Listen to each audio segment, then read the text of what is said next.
Hello बच्चों, let's have a look at this question which says which of the following processes does not involve a catalyst? Options are thermite process, Ostwald process, contact process और Haber's process. तो यहाँ हमें चार different type के processes provided हैं जिसमें से हमें फिगर आउट करना है कि कौन से प्रोसेस में किसी कैटलिस्ट के रिक्वायरमेंट नहीं होती है. की concept here is chemical processes. तो ये डिफरेंट केमिकल प्रोसेसेस हैं जो हम वन बाय वन डिस्कस करेंगे to find out which of them does not involve a catalyst. First option हमें क्या प्रोवाइडेड है? It is thermite process.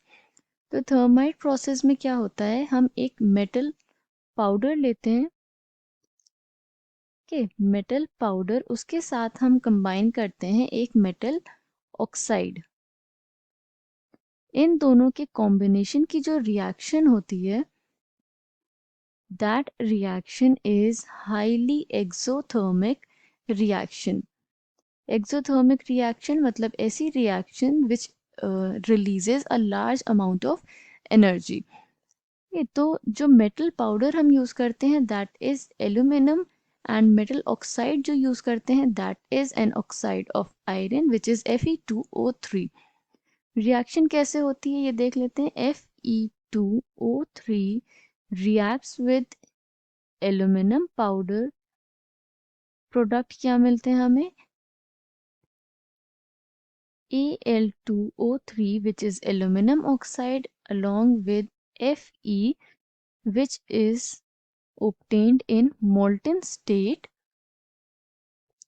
इसके साथ क्या रिलीज होती है? A large amount of heat energy जिसकी वजह से हम इसे वेल्डिंग में भी यूज करते हैं जिसको कहते हैं थर्माइट वेल्डिंग. ओके, तो इस रिएक्शन में बहुत ज़्यादा अमाउंट ऑफ हीट रिलीज हो रही होती है. This reaction is very spontaneous, energetically favoured reaction है. So it does not require a catalyst. So no catalyst is used in this process. Okay. अब दूसरे ऑप्शंस देख लेते हैं. Second option which is Ostwald's process. ये process किस लिए use होता है? It is used in the synthesis of nitric acid which is HNO3. Nitric acid के सिंथेसिस के लिए हम ऑस्टवर्ल्ड प्रोसेस को यूज करते हैं. रिएक्शंस क्या इन्वॉल्व होती हैं इसमें हम ये देख लेते हैं. तो इसमें ammonia is converted into nitric acid. तो पहली क्या रिएक्शन होती है? फर्स्ट स्टेप में ammonia reacts with oxygen to form nitric oxide which is NO along with water. ठीक, इसमें हम क्या यूज करते हैं? Catalyst V2O5 which is vanadium penta oxide. Second step में जो नाइट्रिक एसिड फॉर्म हुआ है दैट रिएक्ट्स विद ऑक्सीजन और वो कन्वर्ट हो जाता है into NO2 which is further converted to nitric acid by the reaction of or with the reaction of NO2 with water molecule. तो इसके रिएक्शन से हमें क्या मिल जाता है? We get HNO3 along with NO. तो ये ऑसवर्ल्ड प्रोसेस की रिएक्शंस हैं. तो इसमें हम यूज कर रहे हैं एक catalyst which is vanadium penta oxide. Third option देख लेते हैं विच इज कॉन्टैक्ट प्रोसेस.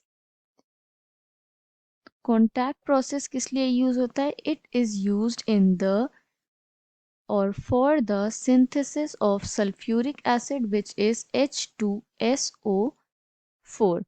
तो रिएक्शंस क्या इन्वॉल्व होती हैं इसमें? सबसे पहले हम सल्फर डाइऑक्साइड फॉर्म करते हैं.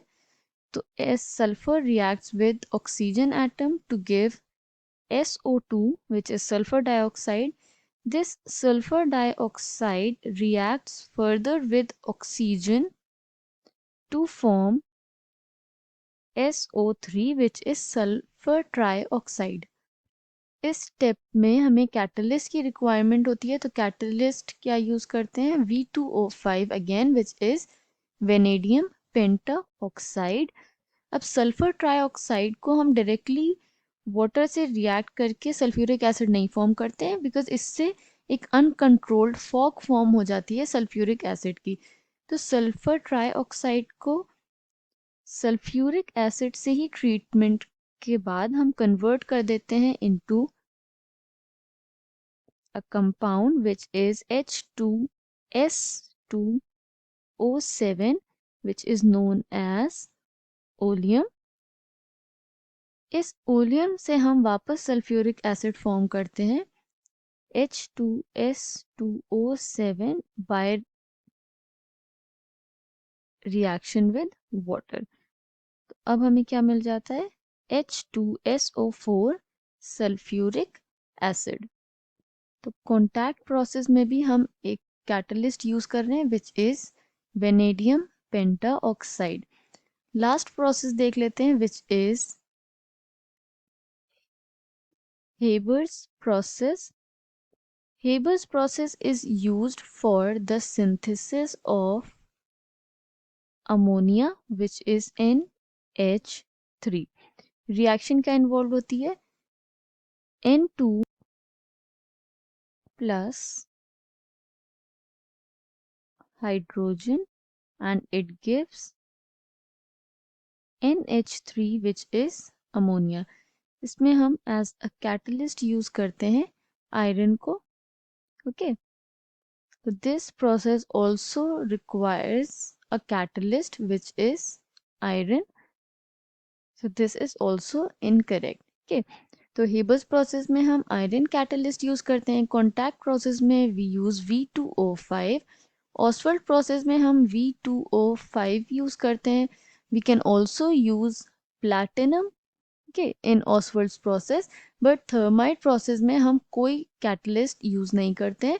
So we can say that among the following processes, the one which does not involve a catalyst is thermite process। I hope you understood it well. Thank you and best of luck.